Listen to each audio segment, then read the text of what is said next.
দেখছো কাঁঠালটা ভেঙেই নিয়েছি আমি নিজেই। হয়তো ভাবছো আমি বলেছিলাম কাঁঠাল আমি ভাঙি না, ওর বাবাই ভাঙে।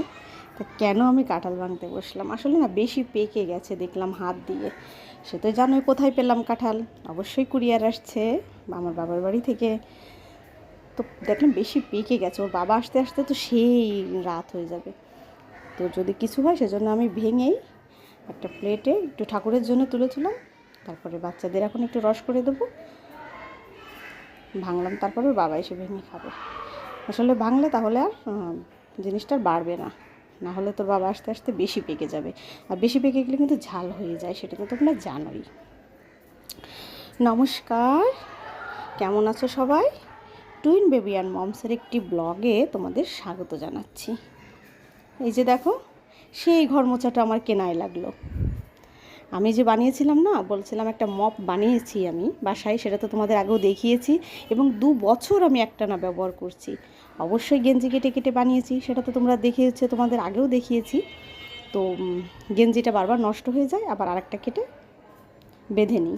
এইভাবে কিন্তু আমি 2 বছর চালালাম, বলো কি বলো। কিন্তু সেদিন না খুলে গেছে, খুলে যাওয়ার পর আমি আর লাগানো হচ্ছে না। তো বসে বসে ঘর মুছছি। তোর বাবা আবার সেদিন বাইরে যে একটা কিনে নিয়ে আসলো আরএফএলের, খুব মজবুত জিনিস, বলতো অনেক দিন টিকবে। কিন্তু আমি কিনতে চাচ্ছিলাম না, যে ওটাই যখন হয়ে যাচ্ছে। কিন্তু এটা দিয়ে ঘর মোছার পরে আমার না খুব ভালো লাগছে, আরও বেশি আরাম পাচ্ছি। কারণ ওটা তো হাতে বানানো, ওটা দিয়ে অতটা আরাম হতো না। মানে যেখানে যেতে চাইতাম সেখানে যাওয়া যেত না, কোনায় বিভিন্ন কোনায় কোনায় ঠোনায় খাটের নিচে টিচেই ওভাবে আরাম হতো না, জাস্ট কাজ চলতো। কিন্তু এটা দিয়ে মোছা দেখো, এটা আরএফএল তোমাদের দেখাচ্ছি। আরএফএলটা যে প্রাইসটা ওখানে আছে আমি সেটাও তোমাদের দেখাচ্ছি। অবশ্যই আরএফএলের জিনিসের দাম, আর ওটা না একদম এত সুন্দর। এই যে দেখো আরএফএলের লোগো আছে, এটা আরএফএলের, আর উপরে প্রাইসও দেওয়া আছে, দেখো তোমাদের সেটাও আমি দেখাচ্ছি। আসলে আরএফএলের জিনিসগুলো খুব ভালোই হয়, দেখেছো প্রাইসটা। আসলে ওই প্লাস্টিকের যে সুতা দড়িগুলো অনেক সুন্দর পাকানো, আর এবং টাইট করে মজবুত করে এমনভাবে সিস্টেম করা আছে যে আমি মানে টানাটানি করলে এটা সহজে ছিঁড়তে পারবো না, এরকম খুব ভালো জিনিস। আর অনেক ভারী, জানো, অনেকটা ওজন, মানে ক্যারি করতে খুবই, মানে ক্যারি করতে এটা তো ঘষতে হবে দেখে, তাই মানে ক্যারি করার হলে খুব কষ্ট হতো, বেশ ভারী। আর রডটা কিন্তু অনেক লম্বা, স্টিলের রডটা অনেক ভারী, আর অনেক সুন্দর একটা জিনিস। আর ঘর মোছার পরে না খুব আরাম লাগছে, যেখানে খুশি সেখানে যাচ্ছে। আর এটা সিস্টেমটা সামনের দিকে, এটাই ভালো হয়েছে। আর আমরা যেটা বানাই বাসায় সেটা সিস্টেমটা গোল করা ছিল, এই জন্য ওটা দিয়ে অতটা আরাম হতো না, যেখানে খুশি সেখানে যাচ্ছে। খুবই ভালো হচ্ছে। আর লাঠিটা অনেক বড় তো সেসবে, আর বেশ ভারী জিনিস, খুবই ভালো লাগছে। এটা দিয়ে যে কেউ ঘর মুছতে পারবে, যে কেউ। এটা আমি বেলকনিতে রাখছি, জলটা উঁচা করে রাখছি, জলটা ঝুলে যায়। বিভিন্ন ধরনের সিস্টেম আছে, আর এক রকম আছে যেগুলো পেঁচানো, সেগুলো তো আসলে হসপিটাল বা কোনো অফিস আদালতে ওগুলো ব্যবহার করলে ভালো হয়। আর এগুলো বাসা বাড়িতে খুব সুন্দর, আবার নর্মালও আছে। এখন কাজটা আরও সহজ হয়ে গেল আর কি। এই আমরা তো এখন শুধু কাজ সহজ করার প্রক্রিয়াতেই আছি, তাই তো।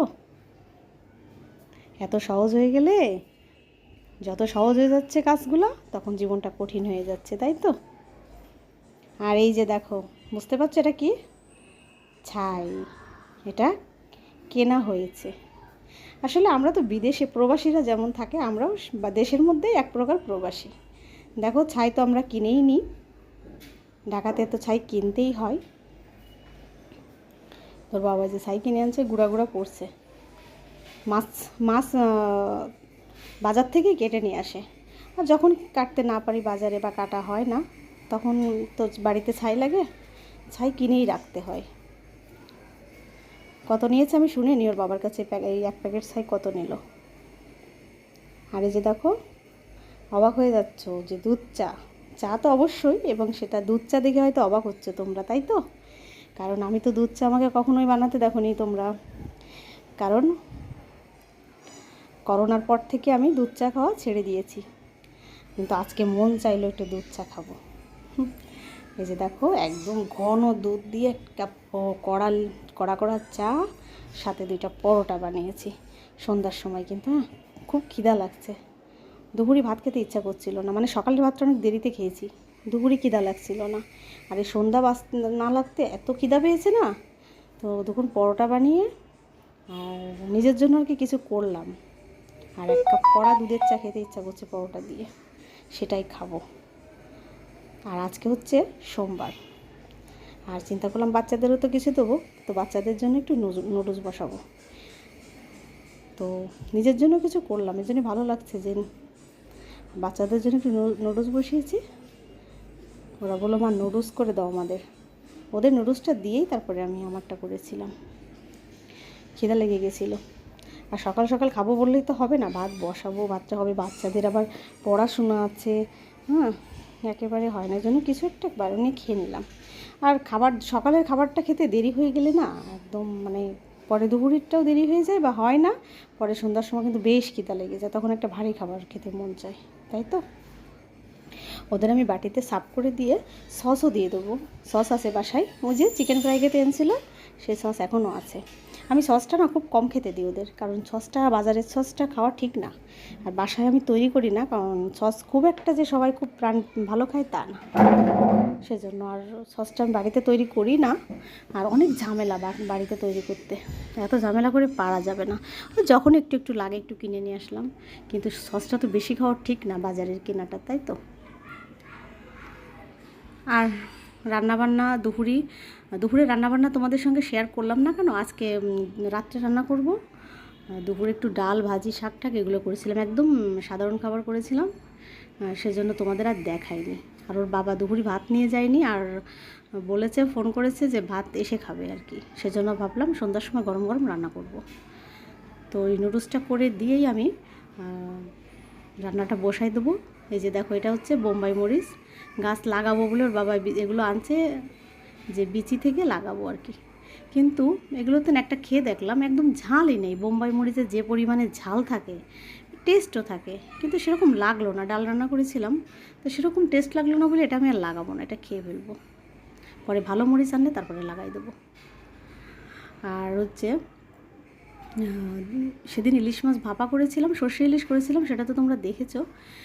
সর্ষে ইলিশ করার পরে না আর একটু বেশ কাটাকুটি দিয়ে 2-1 পিস মাছ ছিল, তো সেটা দিয়ে রাত্রে করলাম আর কি, গরম গরম একবারের মতোই ছিল, তো একবারের মতোই রান্না করলাম গাটি কচু দিয়ে, কচুমুখী বলি আমরা, গাটি কচু বলে অনেকে, গাটি কচু দিয়ে আর ইলিশ মাছ দিয়ে পাতলা একটা ঝোল করলাম, এত মজার খাবারটা না, যে খাওনি এখনও খেয়ে নাও, হ্যাঁ এখনও গাটি কচু বাজারে ভরপুর, গাটি কচু দিয়ে ইলিশ মাছ আসলে অনেক মজার একটা খাবার, ইলিশ কচু বা গাটি কচু দিয়ে, আর ঝোলটা না এত মজা হয়েছিল না কি বলবো, মানে নিজের ঢোল নিজেই পেটালাম আর কি।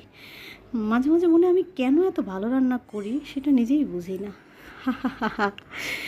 যাই হোক এত মজা হয়েছিল, ওর বাবা তো চেয়ে খেলো, মানে ভাত নিয়ে পরে আবার চেয়েও খেলো যে আরও ঝোল থাকলে দাও এরকম, তো পরে বাচ্চাদের দিলাম, আমিও খেয়ে নিলাম, অনেক মজা হয়েছিল।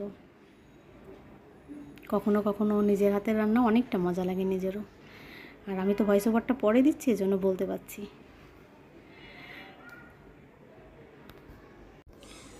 রাঁধুনি ফোড়ন দিয়েছিলাম, হ্যাঁ রাঁধুনি ফোড়ন দিয়ে গাটি কচু ইলিশ মাছ আর পাতলা ঝোল, ব্যাস জমে, আর গরম গরম ভাত গরম গরম ঝোল, জমে ক্ষীর। আর আমি সবসময় বলি চুলা থেকে গরম গরম রান্না করা খাবার যতটা মজা, পরে গরম করে খাবারটা ততটা মজা আসে না, আর যদি এমন মজার একটা খাবার হয় গরম গরম ভাত গরম তরকারি গরম, বেশ একটা মজা জমে ক্ষীর হয়ে গিয়েছিল, এই আর কি। আর একবারের জন্যই ছিল, একবারের মতোই ছিল, আর রান্না এই জন্য আমি একবারের জন্য রান্না করব বলে রেখে দিয়েছিলাম, দুবার হবে না। দুপুরে তো বললাম একটু ডাল শাক ঠাক কিছু করেছিলাম, ওটা দিয়ে খেয়েছি, দুপুরটা চালিয়ে নিয়েছিলাম, আর রাত্রে এটা দিয়ে চালালাম, এটা করে আর কালকের চিন্তাটা কালকে করবো। দেখতে যতটা সুন্দর লাগছে না, কাঁচামরিচ ফেলে দিয়েছিলাম তার জন্য বেশি মজা হয়েছিল। আর হচ্ছে দেখো ফোড়নটা বেশি আছে, আর কাঁচামরিচের ঝোল, পাতলা ঝোলটা অনেকে দেখতে পাচ্ছে পাতলা, কিন্তু এত মজার ঝোলটা সেটা তোমাদের আমি বলে বোঝাতে পারবো না।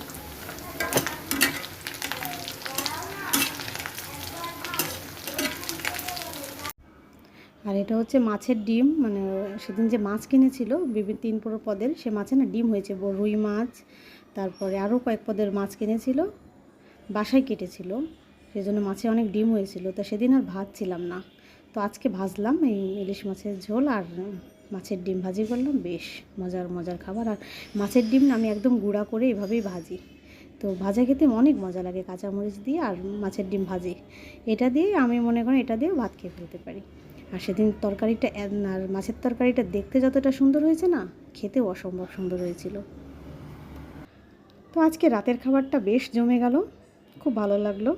তো বন্ধুরা ভালো থেকো, সুস্থ থেকো, অবশ্যই একটা লাইক দিও, কমেন্ট করে জানিও। টাটা।